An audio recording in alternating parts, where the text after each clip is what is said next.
Hello students, we are continuing MCQ based on case scenario. This case scenario is based on financial instruments under Ind AS 32, 107 and 109 and which is major topic of valuation of financial liability with fixed interest which is valued at amortized to cost. And here we are discussing liability as a loan from a bank. So let us see data given in this scenario. So we are given that X Limited has made a borrowing from RGD Bank for ₹20,000 at a fixed interest rate of 12% per annum. Loan processing fees were paid additionally amounted to ₹1,000 and the loan is payable in 4 half-yearly installments of 5,000 each. And इसलिए further आपको details दिए हैं. So loan amount 20,000 है. Date of loan which starting date 1 April of current financial year है आपकी. Installment amount बन जाएगा आपका 4 हाफ ईयरली इंस्टॉलमेंट्स हैं. It mean 5,000. इंटरेस्ट रेट 12% पर annum and interest charge interest to be charge and pay quarterly. पर आपने interest पे करने हैं क्वार्टरली और जो लोन की इंस्टॉलमेंट है वो आपने पे करनी है half yearly. And up front fees आपको मेंशन किया है 1,000 एंड इफेक्टिव इंटरेस्ट रेट है 16.6% per annum. Effective interest rate आपको मेंशन किया है 16.6%. अब इसके बेस पर आपके डिफरेंट एमसीक्यू हैं. नंबर 1 है ये determine the amount of financial liability which is borrowing from RGD bank to be recognized by X limited at the date of disbursement of loan. तो पहले कैसा बनाते हैं, देखो आपको मेंशन किया है कंपनी है एक्स लिमिटेड है कि taken loan from bank giver RGD Bank and this loan is taken on 1st April of current financial year. So this is 1st April of current financial year. जो amount of loan है ये आपको mention किया है 20,000 जिसके ऊपर आपने interest पे करना है 12%. तो this is 12% loan. Amount is ₹20,000. इसकी आपने हाफ ईयरली इंस्टॉलमेंट पे करनी है. इसमें फर्स्ट ईयर में आप देखेंगे हाफ ईयर है, then 1 year, then 1.5 year and 2 years. तो इसको आपने पे करने हैं 4 इंस्टॉलमेंट में. It mean that will become 5,000. Half yearly full installment हो जाएगी आपकी. टोटल इंस्टॉलमेंट बन रही है 4. सो ईच इंस्टॉलमेंट के लिए 5,000 ईच. पर आपने इंटरेस्ट पे करने हैं क्वार्टरली. तो इट मीन्स आप देखिए क्वार्टरली आपका कितना इंटरेस्ट बन जाएगा. क्वार्टरली इंटरेस्ट तो that will be for 3 months. तो ये बन जाएगा 3%. फिर आपको जो मार्केट का रेट ऑफ इंटरेस्ट है वो हमें दे रखा है इफेक्टिव इंटरेस्ट रेट जिसे given 16.6% effective interest rate is given. तो next we are asking first MCQ determine amount of financial liability which is borrowing from RGD Bank to be recognized by X Limited at the date of disbursement of loan. तो let us सी MCQ number 1. आपको determine करना है what is amount of financial liability which is loan from RGD bank. जब आपको effective interest दिया ही है इसकी definition होती है present value of future cash flow so that it is equal to initial amount. तो इस केस में इनिशियल अमाउंट क्या है, जितना आपने लोन जो है रिसीव किया है that will be loan received. और कुछ आपके अप फ्रंट चार्जेस भी हैं इसमें वो आपको मेंशन किए हैं. तो this is up front fees. तो लोन अमाउंट है आपका 20,000 और अप फ्रंट फीस है आपकी 1,000. तो इट मीन्स तो जो नेट अमाउंट आपको रिसीव हो रहा है तो वही हमारी अमोर्टाइज जो कॉस्ट मानी जाएगी या amount of loan which is also amortise cost. क्योंकि अमोर्टाइज कॉस्ट होती है present value future cash flow है कि इफेक्टिव इंटरेस्ट है. इफेक्टिव दिया ही है आपको. इट मीन्स अमोर्टाइज कॉस्ट अब आपकी है ₹19,000. So therefore we can say that what will be value of financial liability. So this will be ₹19,000 at disbursement of loan. It means as on 1st April of current financial year. So you can say which option is correct. Answer is option number B. So next we have a second MCQ. So they are asking determine total interest cost to be recognized as expense by X Limited during first year. अब आपने interest की cost का expense calculate करना है first year में.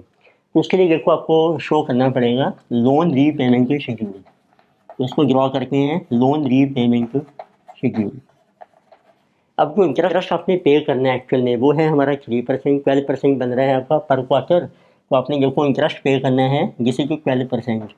पर quarter हो जाएगा 4 क्वार्टर्स हैं 3%।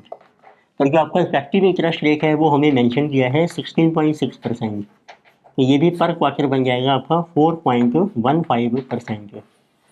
तो आपका जो एक्सपेंस ड्यू होगा वो होगा 4.15% के बेस पर। तो इंटरेस्ट चलेगा क्वार्टरली और आपका जो लोन है उसकी रीपेमेंट है आपकी हाफ ईयरली। तो शेड्यूल बनाते हैं जिसमें हम शो करेंगे ईयर एंड क्वार्टर। तो let's us take year is number 1।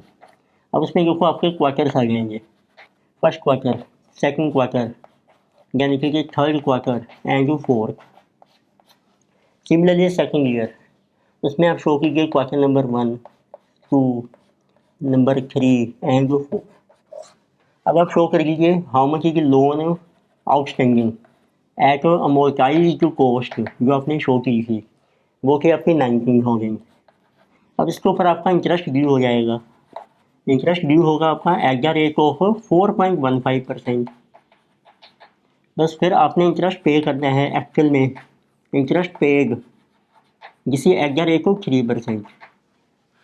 और प्लस आप प्रिंसिपल भी रीपे करेंगे, प्रिंसिपल आल्सो रीपेड जब भी आपने रीपेमेंट करने हैं। फिर आपका बैलेंस आ जाएगा। तो लेके से फर्स्ट क्वार्टर में देखो 19,000 के ऊपर आपका इंटरेस्ट ड्यू हो रहा है इंटू 4.15%, 788। और आपने पे किया 3% ऑन ओरिजिनल लोन विच वर 20,000, तो दिस विल बी 600। और प्रिंसिपल आपने अभी पे नहीं करना है क्वार्टर में, हमने पे करना है हाफ ईयर में, लेकिन at end go second quarter. तो बैलेंस देखो आपका रह गया है 19,000 में 188 और ऐड हो जाएंगे, 19,188। अब इसके ऊपर आपका इंटरेस्ट चार्ज हो जाएगा इनटू जिसे जो 4.15%, 796। अगेन आपने इंटरेस्ट पे किया, वही 20,000 चल रहा है अभी आपका लोन, उसका 3% 600। और अब आपने प्रिंसिपल भी रीपे कर दिया अपना 5,000। तो इतने सब बैलेंस बन जाएगा आपका 19,188 प्लस 796 माइनस कर लीजिए 5,600। अब बैलेंस है आपका 14,384। जिसमें अच्छा पॉइंट है कि प्रिंसिपल की पेमेंट है हाफ ईयरली और इंटरेस्ट है हमारा क्वार्टरली। अब इसके ऊपर देखो आपका इंटरेस्ट ड्यू हो जाएगा 4.15%, जिसे कि 597। अब आप देखो अब आपने कितना इंटरेस्ट पे करना है। टोटल 20,000 में से 5,000 का लोन रीपे कर गया, 15,000 रह गया, उसके ऊपर 3%, दिस विल बी 450। और प्रिंसिपल अभी आपने पे नहीं करना है। तो जिसे 14,384 प्लस 597 माइनस 450। अब बैलेंस रह गया आपका 14,531।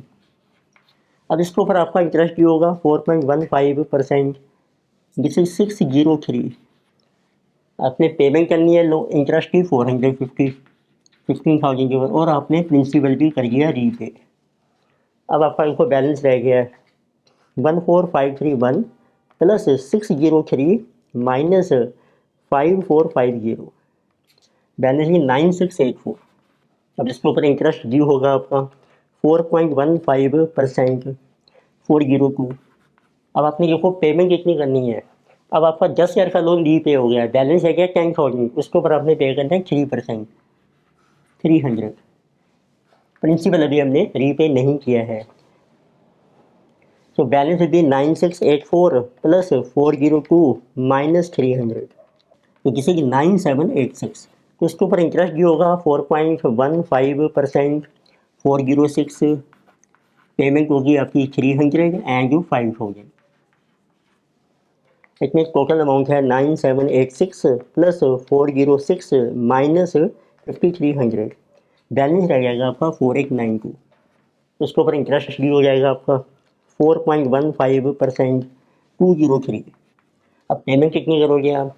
15,000 का लोन रीपे हो गया, रह गया 5,000, उसके ऊपर 3% 150।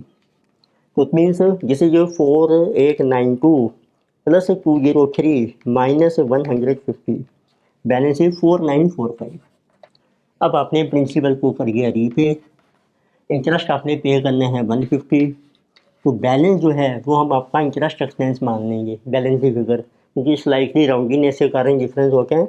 तो 4,945 माइनस 5,150, तो आपका ये अमाउंट आ रहा है 205। तो अब आप कैलकुलेट कर सकते हैं, लाइक MCQ सेट में पूछा है इन्होंने ईयर 1 में आपकी इंटरेस्ट कॉस्ट कितनी है। इंटरेस्ट कॉस्ट मीन्स एक्सपेंस, जो आपने पी&एल में चार्ज करना है। तो आप ये ले लीजिए, जो पहले साल का आपका इंटरेस्ट बनेगा गिसीज टोटल, ये आपकी इंटरेस्ट की कॉस्ट आ जाएगी। इनका टोटल करके हैं जिस बनेगी 788 प्लस 796 प्लस 597 प्लस 603। तो टोटल इंटरेस्ट एक्सपेंसेज ₹2784। फिर इसी तरीके से उन्होंने MCQ नंबर 3 में पूछा है आपसे, तो what is in year 2 how much is interest cost, जो आप पी&एल में चार्ज करोगे सेकेंड ईयर में। तो सेकेंड ईयर का ये इंटरेस्ट बन जाएगा आपका। इन सबको ऐड कर लीजिए, 402 प्लस 406 प्लस 203 प्लस 205। तो this total interest is rupees 1216। तो let us see which options are correct. पहले है आपका ऑप्शन नंबर सी, यानी कि ऑप्शन नंबर है ए। In this lecture, we discuss a scenario based on financial instruments with a major topic on a valuation of financial liability at amortized cost with respect to our loan taken from a bank. Further topic we will continue next lecture से। Video आपको अच्छी लगती है subscribe कीजिए, comment कीजिए, share कीजिए। Thank you.